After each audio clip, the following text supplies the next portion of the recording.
Yes, babatiin po natin ang isa't isa, no? Kasi doon parang hindi tayo nagbabati, no? Ngayon po, mayroon po tayong pribilehiyo na mabati po ang isa't isa ng Happy 19th Anniversary, mga kapatid. Amen? Sige po, batiin po natin. Tapikin po natin. Yan. Ayan. Ayan po. Sige po. Start na po tayo. Kasi po, baka abutin po tayo ng, hindi naman, mga 30 minutes lang. I mean, natawa doon. Sige pang ate pong team of the month, pakibasa po nating lahat. Christ is victory. Christ's victory is the answer. Yes, amen. Unbreaking free from bondages. Amen po ba? Naku po, ito po yung topic natin ngayon at napakaganda po. Amen po ba? Pakinggan po natin ng mabuti ang mensahe po ng ating Panginoon ngayong umagang ito.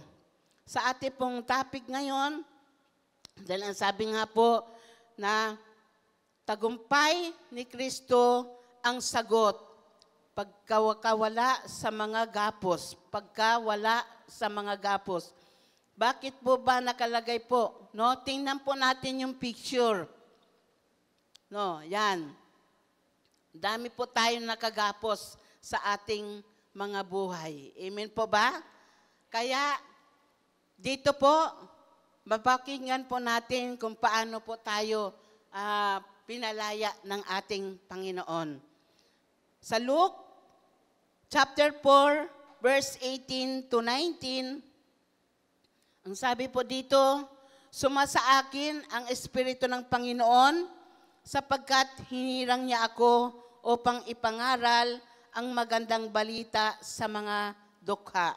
Sinugo niya ako upang ipahayag sa mga bihag na sila'y palalayain at sa mga bulag na sila'y makakakita muli, upang bigyang kalayaan ang mga inaapi at upang ipahayag ang taon ng pagpapala ng Panginoon. Amen? Dito po sa ibang translate po, ang sabi po dito, ang Espiritu ng Panginoon ay sumasa akin sapagkat hinirang niya ako upang ipangaral sa mga mahihirap ang magandang balita. Isinugo niya ako upang ipahayag sa mga bihag na sila'y lalaya at sa mga bulag na sila'y makakakita. Isinugo ako upang palayain. Ito pong sa Luke chapter 4, verse 18 to 19 ay napakaganda po ng mensahe dito ng ating Panginoon. Ang Diyos po, si Jesus po ay puspos ng banal na Espiritu. Kung babasahin po natin yung buong chapter na ito, si Jesus po, dito po siya yung tinutukso, no, ng dyablo. Amen? Ng kaaway. At dahil ang Panginoon ay puspos ng banal na Espiritu, ang sabi niya dito, sumasa akin ang Espiritu ng Panginoon. Siya po ay sinugo, no, upang mangaral. Saan po ipangaral ang magandang balita? Ang sabi ng Panginoon sa mga dukha. Amen? At sinugo ang Panginoon upang ipahayag sa mga bihag, no, upang sila'y makalaya. Ganon din po ang mga inaapi. Amen po ba? Sa ating pong introduction, ang sabi po dito, no, sa panahon natin ngayon, marami ang naglalakad na parang malaya sa panlabas. Totoo naman po. Amen po ba? Hindi po natin yan maikakaila sapagkat nung tayo po ay hindi pa po nakakilala sa ating Panginoon, ganyan din po tayo. Amen? Naglalakad po tayo na parang malaya. Amen po ba? Pero sa katotohanan, hindi po tayo malaya. Amen po? Sapagkat hindi pa po natin nakikilala ang ating Panginoon. Ngunit sa loob ay nakakadina. O, di po ba? Nakakadina sa takot, sa pagkakasala, sa nakaraan, sa masasamang bisyo, at sa mga sugat na hindi pa rin gumagaling. Ang ibig sabihin, nakakadina po tayo noon, no, ng mga kasalanan, yung mga nakaraan at mga bisyo din po. Ito po yung nandito, nakagapos sa atin nung tayo po ay hindi pa nakakilala sa ating Panginoon. Marami ang bihag ng depresyon, galit at insecurities at hopelessness. At kahit nasa loob na ng simbahan, may ilan pa rin sa atin na nakakulong sa tahimik. Nakakulong sa tahimik, nakangiti, pero sugatan. Aray, di po ba? Maging pala, hindi po exempted ito. Kasi kahit pala mananampalataya, ay meron pong ganito, gapos pa rin ng ganitong mga kasalanan. Ibig sabihin, tayo ay mayroong pagkukunwari. Amen? Amen? Sa harapan ng ating Panginoon. Dahil mismo sinabi dito, no, kahit sa loob ng simbahan, may ilan pa rin sa atin na nakakulong sa tahimik pero sugatan. Nakangiti ka pero sugatan ka. Amen po ba? Nakangiti ka, nakikita kang masaya, pero deep inside, may sugat ka sa iyong puso. Amen? Mayroon kang daladalang mga kabigatan sa iyong puso, sa iyong buhay. Amen po ba? Kumikilos pero pagod na sa kaluluwa. Ngunit sa gitna ng madilim na katotohanan ito, marami tayong mabubuting balita. Yan. Isang deklarasyon ng kalayaan na galing mismo sa bibig ni Jesus. Amen po ba? Mayroon po tayong idideklarang kalayaan mula mismo sa ating Panginoong Jesus na sinasabi niya sa Lucas 4:18 nga, ito po yung binasa natin, siya po ay puspos ng banal na espiritu at siya ay sinugo para po ipangaral ang kanyang banal na salita upang makalaya ang mga bihag at makalaya ang mga alipin, maging ang mga bulag sa katotohanan. No? Amen po ba? Ito po yung salita ng ating Panginoon. Binigas po ito ni Propeta Isaias po. Ito po yung sinasabi niya na si Jesus ay darating at siya ang magpapalaya sa gapos na kung saan mayroon tayo sa ating mga buhay. Amen po ba? Palakpakan po natin ang ating Panginoon. Kaya sabi nga po dyan sa Luke chapter 4 verse 18, sumasa akin ang Espiritu ng Panginoon sapagkat hinirang niya ako upang ipangaral ang magandang balita sa mga dukha. Ito na po ay na-prophecy na po ni Propeta Isaiah na si Jesus po ay darating. Hindi lamang po ito pangako ng ating Panginoon. Ito ay tinupad po niya. Ito ay may katuparan. Amen? Sinabi ni Jesus, sa araw na ito natupad ang kasulatang ito sa inyong harapan. Sa Lucas chapter 4 verse 21, ang sabi po dito, at sinabi niya sa kanila, ang kasulatang ito na inyong narinig ay natupad na. Amen po?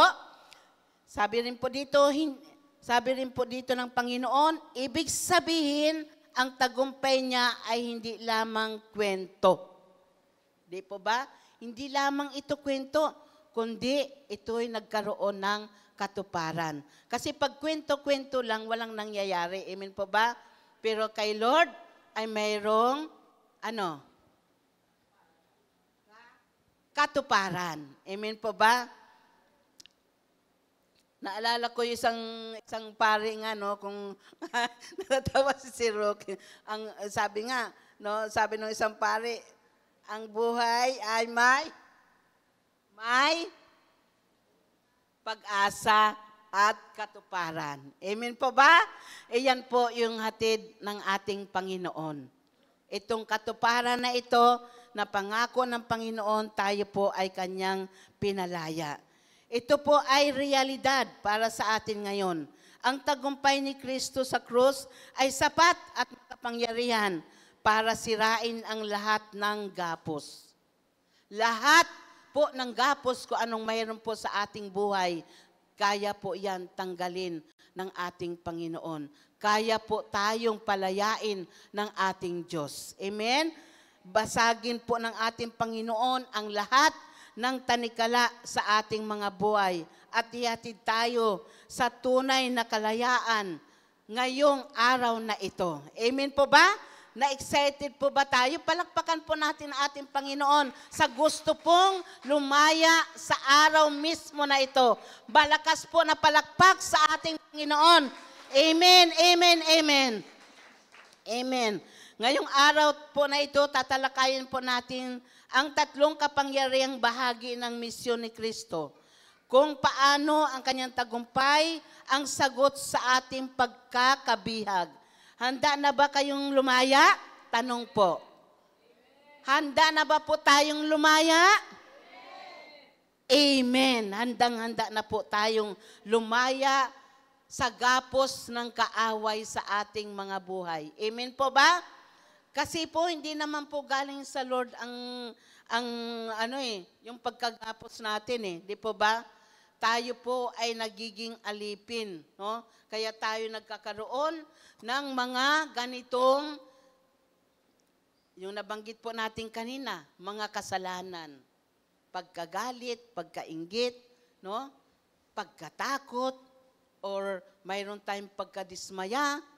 Kanino po pag-uugali ang ganyan na inilagay sa ating puso? Hindi po yan sa Lord. Kaya kailangan ma-break po natin yan sa pamamagitan ng ating Panginoon. At ang sabi po dito, sa number 1, kung handa na po tayong lumaya, ang sabi po, ipinapahayag ni Kristo ang kalayaan. Sagot sa espiritual na pagkakabihag. Sinugo niya ako upang ipahayag sa mga bihag na sila'y palalayain. Sa panahong binigkas ni Jesus ang mga salitang ito, maraming Hudyo ang umaasa sa isang Mesiyas na magpapalaya sa kanila. Mula sa pisikal na pananakop ng mga Romano, maging ang mga Hudyo po sila po ay gustong-gusto rin at naghihintay na sila po ay mapapalaya. Pero, ngunit, mas malalim ang layunin ni Kristo. Hindi lang siya dumating para pisikal na kalayaan, kundi para sa mas malalang pagkakabihag. Ano po ba itong malalang pagkakabihag? Malalang pagkakabihag po sa atin, yung spiritual na buhay po natin. Yung pagkakilala po natin sa Diyos. Yun lang, nakilala natin si Jesus, pero hanggang doon lang. Hindi na po natin sinasaliksik, hindi na rin po natin sinusunod, hindi na rin po natin kinakausap ang Diyos. Kaya po, mayroon po tayong ganitong pagkabihag. Amen po ba? Ang espiritual na pagkakakulong na dulot ng kasalanan sa ating panahon ngayon, maaring hindi tayo bilanggo ng bakal, ngunit maraming puso ang nakapiit sa guilt, no? Yung ating puso, mayroong mga guilty, no? Guilty ka sa mga kasalanan na nasa puso mo. Amen po ba? At bisyo. Maraming kabataan ang bihag ng pornografiya. Napakalungkot po nito. At peer pressure, maraming magulang ang bihag ng utang. Marami po ba? Amen? Maging ang takot at pagkawala ng pag-asa, yan po yung nararanasan po natin sa panahon natin ngayon. Marami po tayong takot, pag-alala, kung paano po natin mabayaran ang ating mga kautangan, at nawawalan na rin po tayo ng pag-asa. Ito po yung nakikita natin sa panahon po natin ngayon Kaya ang mga tao po ay abalang-abala kung paano kumita ang gabi ginagawa ng araw. Bagamat mayroong trabaho sa gabi, pero paano ang relasyon po natin sa ating Panginoon? Amen? At may mga taong bihag sa galit, inggit, at sugat ng nakaraan. Ayaw o hindi kayang bitawan. Yan mga galit, inggit, at yung mga sugat ng nakaraan ay talagang hindi nila ito binibitawan, no? Para bang bumabalik sa kanilang damdamin ang mga ganitong pag-uugali. Amen po ba? Kasi ang puso natin nasasakop at dahil tayo ay gapos sa espiritual na buhay, hindi natin alam kung paano tayo makakalaya. Kung paano maalis ang gapos na ito sa ating buhay. At ang sabi pa dito, ang masakit dito, maraming tao ang di nila alam na bihag na pala sila. Akala nila normal ang mabuhay sa ilalim ng stress, pangamba, o paulit-ulit na kasalanan. Pero hindi ito disenyo, mga kapatid, ng ating Panginoon. Hindi po yan disenyo ng Lord sa ating buhay. Amen po ba? Hindi yan gusto. Hindi yan gusto ni Lord na yan ang manahan sa buhay natin. Ang sabi dito ng Panginoon, sinabi ni Jesus sa John 8:36, kaya't kung ang anak ang magpalaya sa inyo, kayo'y tunay na magiging malaya. Sino po yung anak? Si Jesus. Siya lamang po ang makapagpapalaya sa gapos na ito sa ating mga buhay. Yung galit, no? Ang stress, yung pangamba, paulit-ulit na pagkakasala, si Jesus lamang po ang makapagpapalaya sa buhay natin. Amen? Palakpakan mo po ang Panginoon.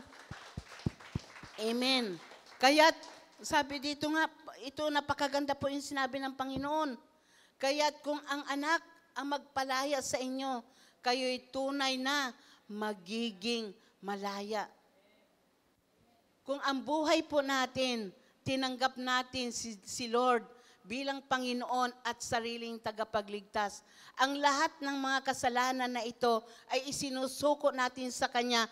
Ang lahat ng ito ay inalis. Tayo ay pinalaya, pinatawad ng ating Diyos na buhay. Kaya nagkaroon po tayo ng kalayaan. Tayo na mga anak at sumusunod sa ating Panginoon. Amen po ba? Pero ang sabi po dito, kahit mga Christian, mayroon pa rin pong ganitong pagkabihag. Kaya ngayong umagang ito, namnamin po natin itong salita ng ating Panginoon. At ang sabi dito, hindi ito pansamantalang kalayaan. No? Hindi ito kalayaang kailangan mong bayaran o panatilihin sa sariling lakas.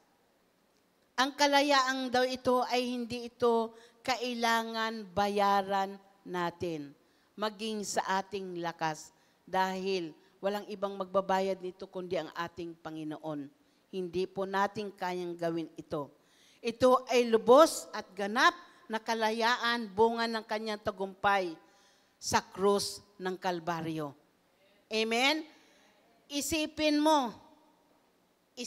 ko rin na ang isang bilanggo na pinatawad na ng korte pero nanatiling nasa kulungan dahil hindi siya naniniwalang malaya siya. Ganyan ang maraming Kristiyano. Diba? Pinatawad ka na ni Lord, hindi ka pa maniwala. Kaya babalik ka na naman doon sa dati. Amen? Ganito po ang karamihan mga Kristiyano. Kaya mayroon at mayroon pa rin lumalabag sa kalooban ng ating Panginoon. Mayroon at mayroon pa rin nagkakasala kahit na isang Kristiyano. Amen? Nagkaroon na bihag pa rin ng ganitong pagkakasala. Ang sabi pa dito, malaya na sa papel pero bihag pa rin sa puso at isipan. Hindi dahil hindi makapangyarihan si Kristo, kundi dahil hindi pa nila niyayakap ang kalayaang inaalok niya. Amen? Ito po yung masaklap. Tinanggap na po natin si Lord. Pero sa isip at puso mo, ang isip mo, hindi ka pa pinatawad, yan pa rin ang sumisiksik sa puso mo. Ang aplikasyon dito, kapatid, panahon na para tumayo sa katotohanan. Amen? Kung ikaw ay kay Kristo, hindi ka na alipin ng kasalanan. Pakisabi po natin sa ating katabi, kung ikaw ay na kay Kristo, hindi ka na alipin ng kasalanan. Amen? Palakpakan po natin si Lord. Kasi totoo po yun. Pag tayo po na kay Kristo na, alam na po natin yung ayon ni Lord. Amen? Ang ayon ng Panginoon ay yung kasalanan. Amen? Alam na po natin yun. Pag na kay Kristo na po tayo, alam po natin na ayaw ng Panginoon. Hate niya po ang sin. At yan po, tandaan po natin, hindi po tayo makakalapit sa ating Diyos pag po tayo ay mayroong kasalanan. Amen? At ang sabi po dito, ipaglaban mo ang iyong kalayaan. Maging sa panalangin, ideklara mo araw-araw, ako'y pinalaya na ni Kristo, ang lumang ako ay patay na. Amen? Sa iyong panalangin, ako'y pinalaya na ni Jesus. Yung lumang ako ay patay na. Amen? Amen. At ang sabi po dito, ako ngayon ay bagong nilalang. Amen? Napakaganda po ng mensahe ni Lord. Tayo ay isang bagong nilalang. Pag bagong nilalang ka, hindi ka na dapat babalik doon sa luma. Amen? Yan po, wag na po natin yan balikan. Sabi po sa 2 Corinthians 5:17, no, ang sabi po dito, kaya't kung nakipag-isa na kay Kristo, ang isang tao, isa na siyang bagong nilalang, wala na ang dati niyang pagkatao, sa halip ito'y palitan na ng bago. Amen po ba? Inalis na ni Lord yung ating lumang pagkatao. At tayo ginawa niyang bago. Amen? Amen. Napakabuti po ng ating Diyos. Ang tagumpay ni Kristo ay hindi teorya. Ito'y katotohanan na dapat nating maranasan. Kung nakakadina ka pa rin sa kasalanan, takot o kahihiyan, huwag mong hayaan lumipas ang araw na ito. Narinig niyo po? Kung tayo po'y mayroong ganito, huwag po nating hayaang lumipas ang araw na ito na hindi mo tinatanggap ang kalayaan na alok niya. Si Kristo ang sagot sa ating pagkakaalipin. Siya ang ating tunay na kalayaan. Amen po? Amen. Si Jesus po ang ating tunay na kalayaan. Siya lamang po. At sa number 2 po, punta na po tayo sa pangalawa. Handa ka na bang lumaya ngayon? Sa pangalawa po, binabalik ni Kristo ang paningin. Sagot po, no, doon kanina, sagot sa espiritual na pagkabulag. Si Jesus, puspos ng kapangyarihan ng banal na espiritu, nangaral, nagpalaya ng mga alipin, ang mga bulag, no, nakalaya, nakakita. Amen? Ito po ang ginawa ng Panginoon.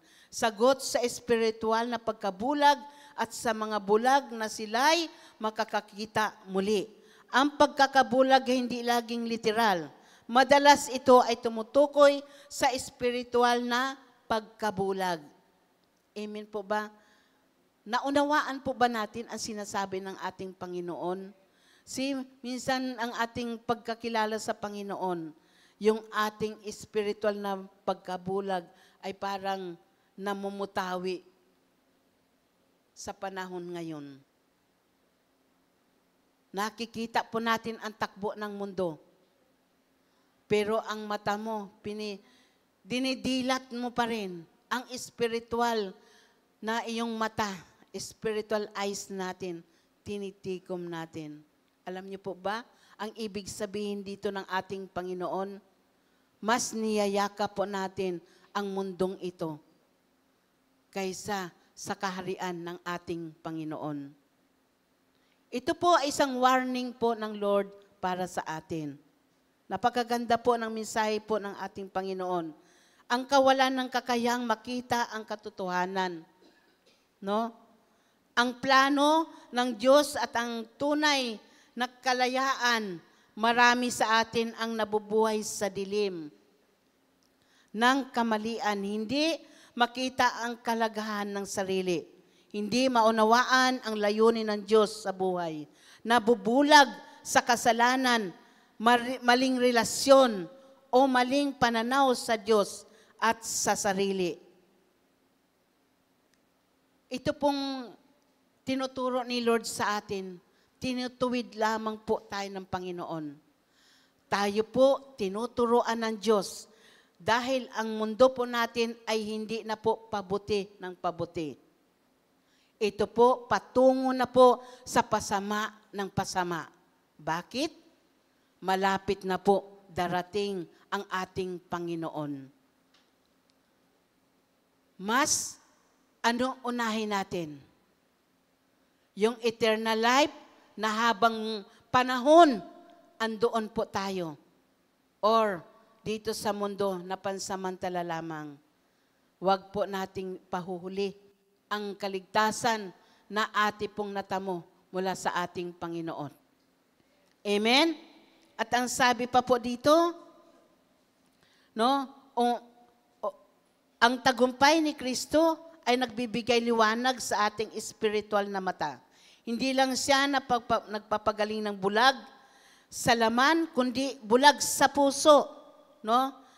Katulad po sa John chapter 9, mayroon po dong isang lalaking bulag.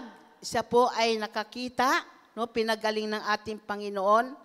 Isang napakagandang larawan ng pagbibigay ni Kristo ng paningin, physical at spiritual. May isang lalaking pinanganak nga na bulag. Kung inyo pong mababasa sa chapter 9 ng John, sa halip na mahabag, tinanong ng mga alagad si Jesus, sino ang nagkasala? Siya ba o ang kanyang mga magulang? Pero ang sagot ni Jesus ay makapangyarihan. Hindi dahil sa kasalanan niya o ng kanyang mga magulang, kundi upang mahayag ang gawa ng Diyos sa kanya. Yung kanyang pagkabulag, hindi po dahil doon sa kanyang mga magulang, kundi upang mahayag ang gawa at kapangyarihan ng Diyos sa buhay ng taong ito na pinagaling ng ating Panginoon. Hindi lamang po siya nakalaya sa pagkabulag physically, napalaya po siya spiritually. Amen? Napakabuti po ng ating Diyos. At ang sabi dito, pinahira ni Jesus ng putik ang mata ng lalaki at pinaghugas sa ilog ng siloy, nang sila'y maghugas, nakakita siya, pero ang git na himala ay ang sumusunod. Naniwala siya kay Jesus bilang anak ng Diyos, hindi lang paningin ang naibalik sa kanya, ang kanyang pananampalataya ay nabuhay bago niya makita si Jesus physical. Amen? Nakita muna niya siya sa Espiritu bilang tagapagligtas. Ang tunay na himala ay hindi lang pagtingin sa paligid, kundi pagkilala kung sino si Kristo. Amen? Palakpakan po natin si Lord. Sino si Kristo sa buhay natin? Amen po ba? Sino po si Jesus sa ating buhay? Maging sa mga paligid natin. Mayroon pong application, no? Maraming tao ang nakadilat ang mata, ngunit bulag sa espiritu. Maaring nakikita mo ang iyong problema pero hindi mo nakikita ang posibilidad. Nakita mo ang sakit pero hindi mo nakita ang kailangan. Nakita mo ang nakaraan mo pero hindi mo nakikita ang hinaharap na hinahanda ng Diyos. Pero ngayon, si Jesus ay narito rin, handa siyang hipuin ang iyong mga mata, sabihin, makakita ka. Amen? Sinasabi ni Jesus sa atin, makakita tayo. Amen? Humingi ka sa Diyos ng panibagong paningin. Hindi lang para makita ang mga bagay, kundi upang makita siya.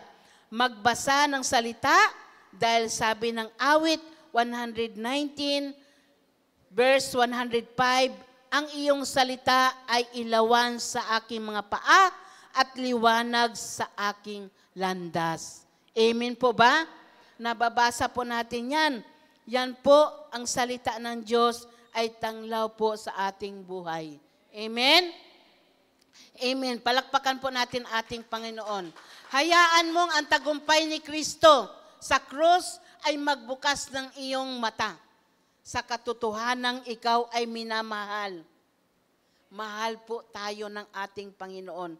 May halaga at may layunin. Si Kristo ang liwanag ng sanlibutan. Sa John 8:12, kung ikaw ay lalakad kasama niya, hindi ka na muling lalakad sa dilim. Ang tagumpay niya ay nagbibigay sa atin ng panibagong pananaw, panibagong pag-asa, panibagong direksyon. Huwag kang manatiling bulag sa gitna ng liwanag. Si Kristo ay narito upang sabihin, makakita ka. Maliwanag na ngayon ang iyong kinabukasan. Amen? Ito po yung dinideklara ni Lord sa atin ngayong umagang ito. Amen po? Kaya ngayong umagang ito, kung ano ang sinabi ni Jesus ngayong umagang ito sa deklarasyon niya, mangyayari po yan sa atin. Amen? Amen. At ang number 3 po, sa huli na po tayo, handa ka na bang lumaya? Amen. Pinalaya ni Kristo ang mga inaapi, maging ang mga inaapi, pinalaya po ng ating Panginoon. Sagot sa emosyonal na mental na gapos upang bigyang kalayaan ang mga inaapi. Ang salitang inaapi ay hindi lamang tumutukoy sa mga physical na inaalipin, kundi nasa mga emosyonal at mental na sugatang tao. Mga nawala ng boses, nabigo, nasaktan, tinakwil, pinabayaan o patuloy na binabagabag ng kanilang mga nakaraan. Ito po yung emotional, mental na gapos. Amen po ba? Ito po ay nais po tayong palayain ng ating Panginoon ngayong umagang ito. Ang pagkaapi ay maaring hindi kita ng mata, pero ramdam na ramdam sa puso. Kasi po, yung puso natin, andito po laman yung ating mga emosyon. Andito po nakalagay, kitang-kita po ng ating Panginoon, ang laman ng ating puso. At ang sabi pa dito, pero ramdam na ramdam sa puso, sa tao na mistulang laging tinatalo ng lungkot, depresyon o anxiety, mga pusong basag dahil sa traedya, pagkabigo, pang-aabuso o pagkalugi, mga taong dala-dala pa rin ang bigat ng pagkakasala ng iba laban sa kanila. Ang ganitong uring pagkagapos ay hindi kayang pagalingin ng mundo. Totoo po ito. Hindi po ito kayang pagalingin ng mundong ito.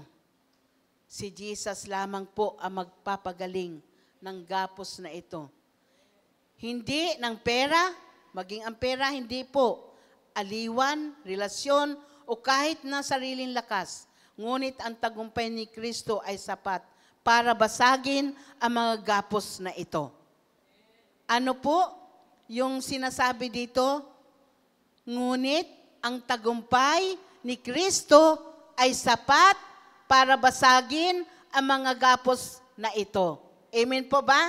Sa Isaiah 61, nakasaad po yan, kung saan hinango ni Jesus ang kanyang pahayag sa Lucas chapter 4. Doon po nababasa natin na ang sabi ng Panginoon, siya po ay puspos ng banal na espiritu, siya ay sinugo para mangaral sa mga duka, palayain ang mga inaapi, palayain ang mga bulag. Ano pa po? Palayain ang mga dukha. Amen po ba? Amen. Upang aliwin ang lahat ng nagdadalamhati, upang bigyan sila ng korona sa halip na abo, langis ng kagalakan sa halip na dalamhati, sa damit ng pagpupuri, sa halip na espiritu ng kabiguan. Ito po ang sabi ng Panginoon, napakagandang larawan ng pagpapalit ng abo ng kabiguan, pinalitan ng korona ng tagumpay. Amen, praise God. Luha ng lungkot, pinalitan ng langis ng kagalakan. Amen. Espiritu ng kabiguan, pinalitan ng diwang may pagpupuri sa ating Panginoon. Ibig sabihin, hindi lamang pinapalaya ni Jesus ang mga inaapi, pinalitan niya ang kanilang sakit ng kanyang kagalakan. Napakabuti po ng ating Diyos. Yung hirap, yung sakit na ating pong naranasan, pinalitan ng ating Panginoon ng kagalakan.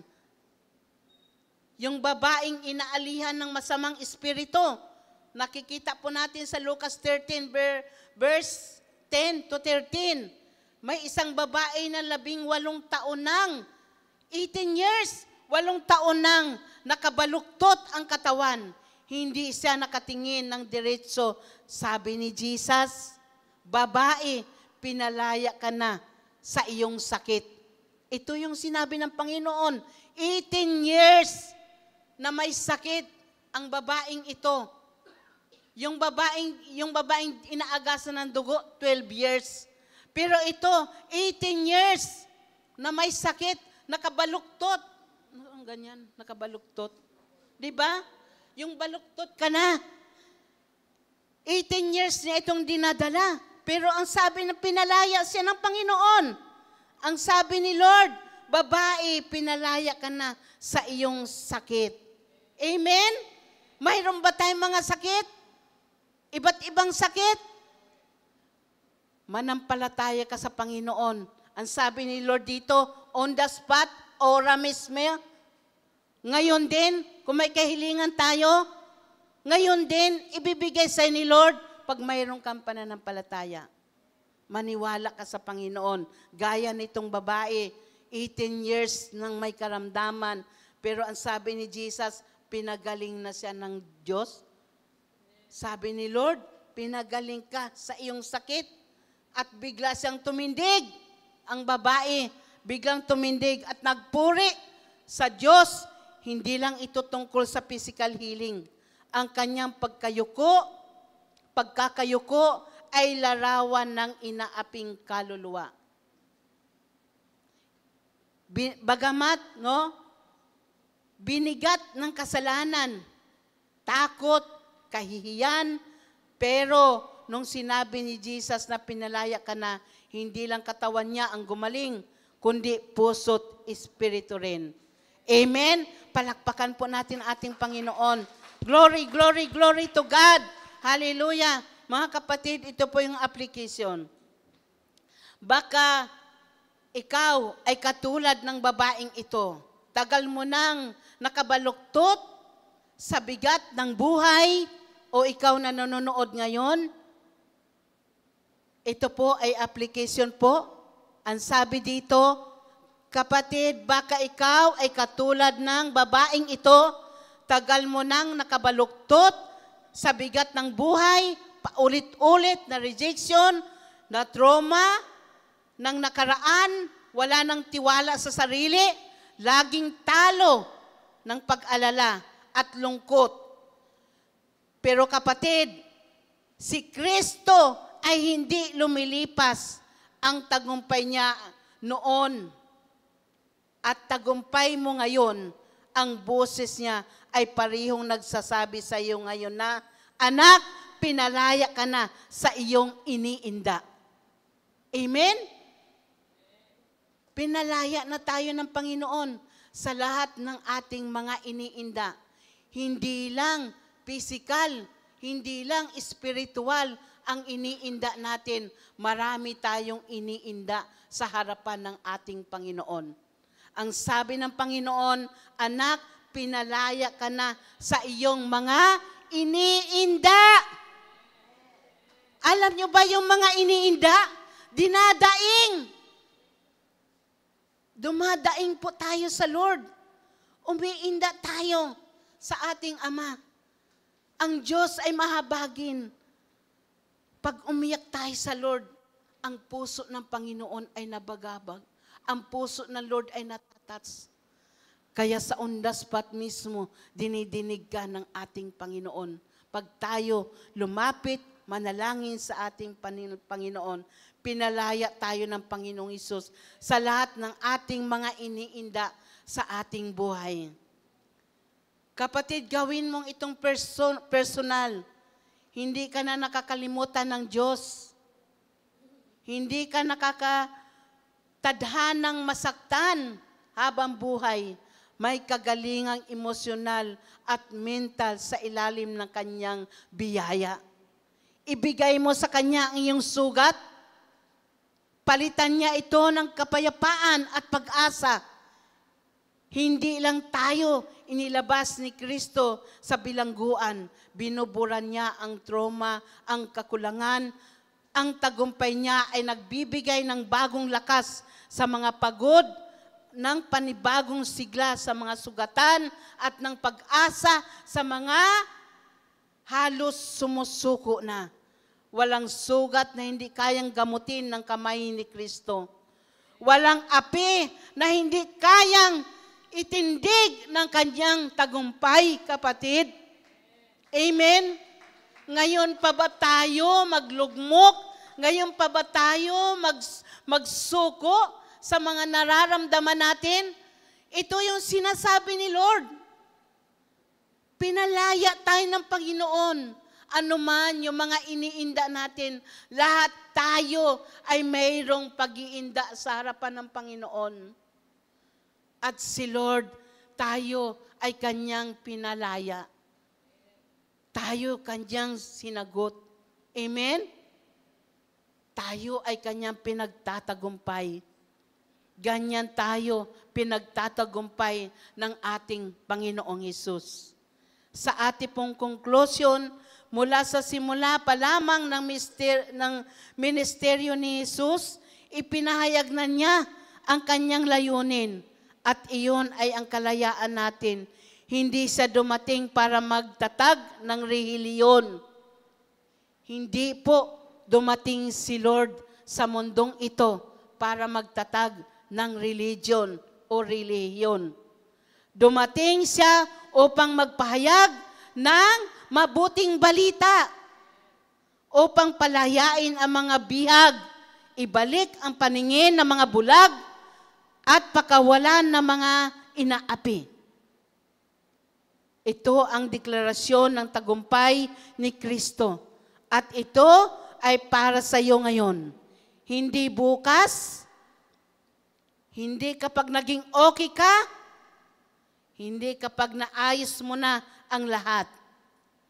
Kundi ngayon ang araw ng kalayaan. Amen? Upang ipahayag ang taon ng pagpapala ng ating Panginoon. Yan po ay sa verse 19 ng Lucas 4. Ito na yon. Ito ang panahon ng kagaanan. Ito ang panahon ng pagpapala.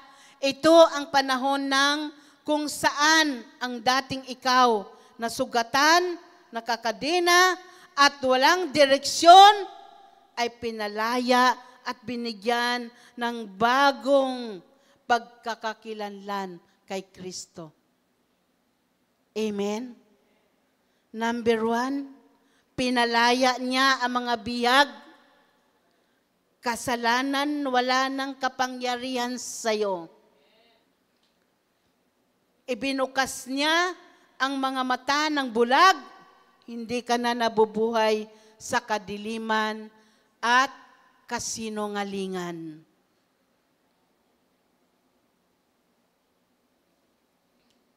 Amen po. Hindi na po tayo nabubuhay sa kasinungalingan na ibinubulong ng kaaway sa atin. Sapagkat tayo ay pinalaya na ng ating Panginoon. Praise God, praise God. Amen. Last na lang po. Mayroon pa po ba? Number 3, sabi dito, pinalaya niya ang mga inaapi. Ang sugat ng kahapon ay ginamot ng kamay ng tagapagligtas. Ano ang gapos na dala-dala mo pa rin hanggang ngayon? Gapos ng bisyo, gapos ng takot, gapos ng trauma, gapos ng pagkatalo sa sarili mong isipan. Ang tagumpay ni Kristo ay hindi simbolo lamang. Ito ay kapangyarihan. Ang kapangyarihang iyon ay naririto na mismong sandaling ito. Kung nararamdaman mong may bahagi ng buhay mo na nanatiling bihag o bulag o api, lumapit ka kay Kristo. Hindi Kanya pipilitin, pero kapag sinuko mo, palalayain Kanya. Ang Diyos, hindi siya namimilit, pero pag lumapit ka sa Kanya, handa niya tayong palalayain. Amen? Ang mga anak ng Diyos ay naparito, ang anak ng Diyos ay naparito upang wasakin ang gawa ng kaaway. Amen? Ang tagumpay ni Kristo ay hindi kwento ng iba. Ito ay personal na paanyaya sa iyo na lumaya, magbago at mabuhay sa liwanag. Hindi mo kailangang manatiling gapos sa pangalan ni Jesus. Ikaw ay malaya na. Amen? Kaya nga may kantang, malaya, malayang, malayang, malaya. Diba? Kasi pinalaya na tayo ni Jesus. Amen? Ang lahat ng nabanggit ng mga gapos na ito sa ating buhay. Ayan. Na-break na po. Amen? Yung tali na yan, yung tanikala na yan, ay tinanggal na, dinurog na, pinutol na ng ating Diyos na makapangyarihan sa lahat. Amen? Tayong lahat ay malaya na sa oras na ito. Amen po ba? Sige po, tayo po'y tumayo at awitan po natin ang ating Panginoon.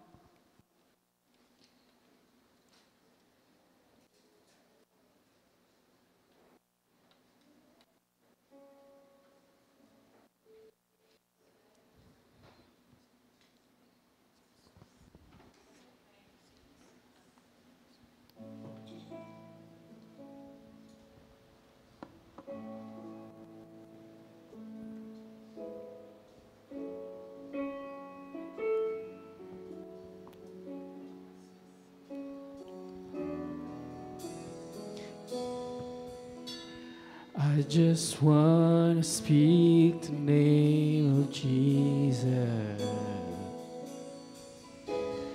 over every heart and every mind. 'Cause I know there is peace within His presence. I speak Jesus.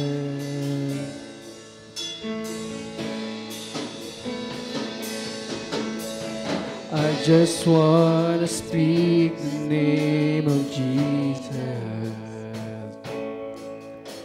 till every dark addiction starts to break, declaring there is hope and there is freedom. I speak Jesus.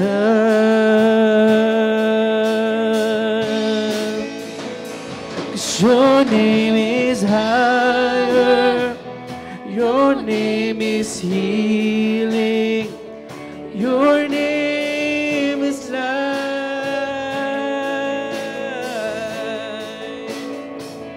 Break every stronghold. Shine through the shadows. Burn like a fire. Natin ang ating mga kamay. Itaas po natin ang ating mga kamay sa ating Panginoon. Yes, Lord. Hallelujah. Hallelujah, Jesus. Over fear and all anxiety, to every soul captive by depression, I speak Jesus. Your name is power. Yes. Your name is power.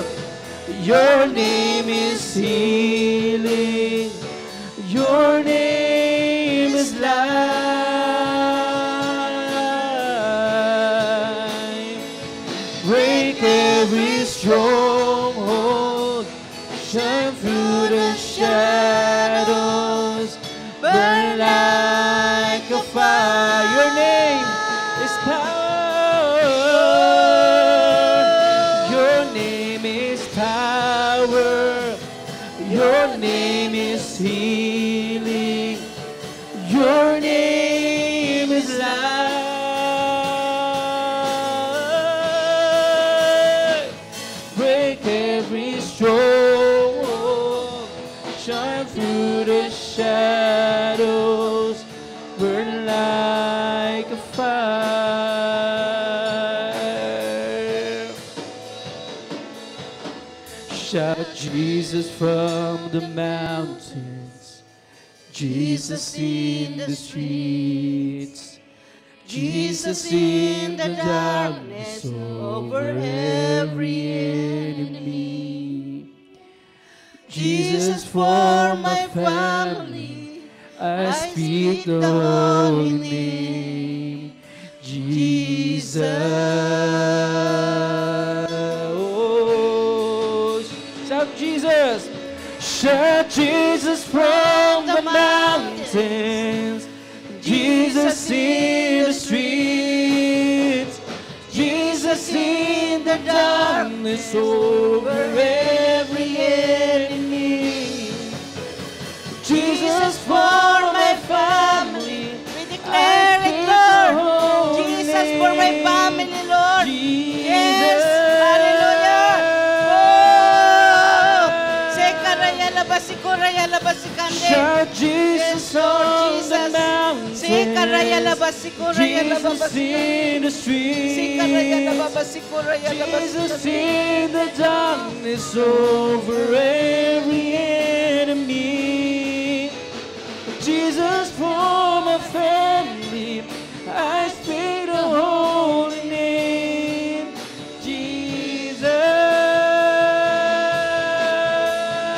Your name is power. Your name is power. Your name is healing. Your name is Your name is healing. Your name is power. Break every Yes, oh God. stronghold. Shine Yes. through the Break every shadows. stronghold, Jesus. Burn Yes, oh like God, a Jesus' name. In fire. Your name is power. Your name is healing. Your name is life. Break every stronghold. Shine through the shadows. Burn like a fire.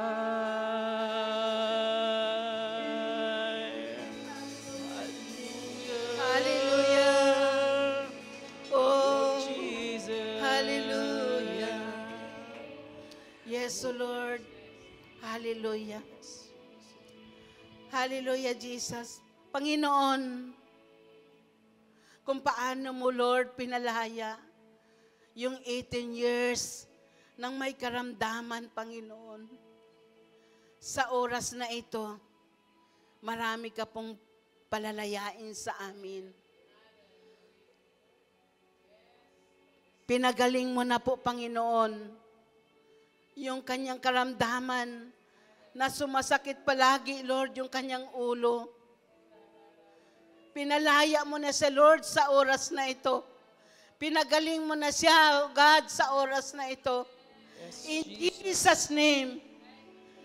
Kung ikaw yung kapatid na sumasakit palagi ang iyong ulo, pinagaling ka na ng Panginoon. Pinalaya ka na ng Panginoon. Yan ang kanyang sinasabi kanina. Yan ang kanyang sinabi ngayong oras na ito. Na tayo'y kanyang palalayain. At Lord, pinagaling mo na rin po, Panginoon, ang kapatid namin na ito, Jesus, na sumusubaybay ngayon, O God. Nakikinig sa'yo. Pinalaya mo niya sa likod ng kanyang karamdaman, Panginoon, ng kanyang back pain, Panginoon. Yung pagkabilis niyang mapagod, yung pananakit niyang kanyang dibdib, yung kanyang hingal, Panginoon. Kinuha mo na, Lord, sa oras na ito. Pinalaya mo na siya, pinagaling mo na siya, Panginoon. In the mighty name of Jesus. Kapatid, ikaw na nakikinig, nanonood. Kung ikaw yan, i-claim mo na. Tanggapin mo ang kagalingan mo sa oras na ito. Pinalaya ka na ng Panginoon. Pinagaling ka na niya. Yung iyong paghinga, binigyan na ng panibagong hininga na mahusay. Yung nagbabara sa iyong ugat, inalis na ng Panginoon. In Jesus' name. At maayos ang dumaloy ang hangin sa iyong puso. Yung madalas mong pagkapagod, pinalitan na ng Lord ng lakas. Yung iyong anxiety, yung iyong depresyon, inalis na ng Panginoon. Yung iyong pag-alala, inalis na ng Panginoon, kapatid. Pinalaya ka na ng ating Diyos. Namumroblema sa trabaho, namumroblema sa financial. Nandito si Jesus. Siya ang nagpo-provide sa'yo. Bibigyan ka niya ng magandang trabaho, kapatid. Hindi siya magkukulang sa'yo. Lahat ng mga alalahanin mo, lahat ng mga takot mo, inalis na ng Panginoon. Pinalitan na yan ng galak ng ating Diyos ang iyong puso. Amen. Wala na yung mga sakit. Wala na yung mga karamdaman na ating mga iniinda. Dahil kinuha na ng Panginoon. Ngayon at ngayon din, pinalaya tayo ng Diyos. Amen, Lord. Thank you, Jesus. At kapatid, sa iyong pag-aalala,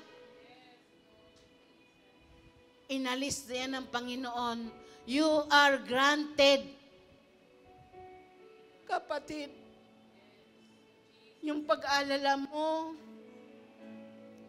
sa iyong pag-alis, ni-grant na yan ng Lord. Pinalaya na ng Panginoon. Mga blessings upon blessings, Lord, sa iyong mga anak. May sakit sa tuhod, pinagaling ka na ng Panginoon. Nanay, pinagaling ka na ng Diyos. In the mighty name of Jesus, pinalaya na ang mga karamdaman ito. In Jesus' name. In Jesus' name. At yung masungit na mga boss, babaguhin ng ating Panginoon. Nang sa ganon, maging maayos ang iyong pagtatrabaho sa iyong opisina. In Jesus' name. Thank you, Lord. Salamat, Panginoon. Thank you, Jesus. Thank you, Father God. Lord, salamat. Salamat, Banal na Espiritu. Ngayong umagang ito, naranasan po namin na kami pinalaya sa latang gapos ng ang kaaway sa aming mga buhay. Kami, Lord, ay kinalagan mo na. Pinalaya mo na kami, Panginoon. Thank you, Lord, for the blessings, O God. Salamat po, Panginoong Hesus. We thank you. We glorify your name, Jesus. Tunay nga, O Diyos, na ang salita mo na amin pong napakinggan, Panginoon, ay napakaganda po na ginawa mo po sa aming kalagitnaan. Salamat, O Diyos. Siliwan mo na ay makapangyarihan dugo ang aming prayer na ito, ang tagumpay na mga pagpapala, pagpapalaya, victory, freedom, for the bondage sword, in the mighty name of Jesus. In the mighty name of Jesus. Thank you, Lord. Gusto ko lang po magpatotoo dahil ako po nung sinin po ni Pastora itong katuroang ito, ako po may naramdaman ay hindi na po ako makahindi. Hindi na po ako makasabi na hindi po ako magturo, Pastora, kasi mayroon ako naramdaman. Ako po may ubo, hindi ko po masabi kung ubo siya, basta yung heart ko ay para po siyang may ano sa loob. Tapos may sipon po ako. Pero to God be the glory, habang inaaral ko po ang mensahe ng Panginoon, unti-unti pong naramdaman ko yung healing. At hanggang sa umakyat po ako dito, ang sabi ko nga po, mayroon akong nararamdaman, Lord. Sabi ko, alam ko, ikaw magpagaling sa akin, magbigay ng lakas sa akin. Kaya to God be the glory, yung sa heart ko, wala na po. Yung naramdaman ko, wala na po. At yung sipon ko din, wala na rin po. Amen? Kaya sa Diyos lang po ang papuri, tayo po'y pinalaya ng ating Panginoon. Amen!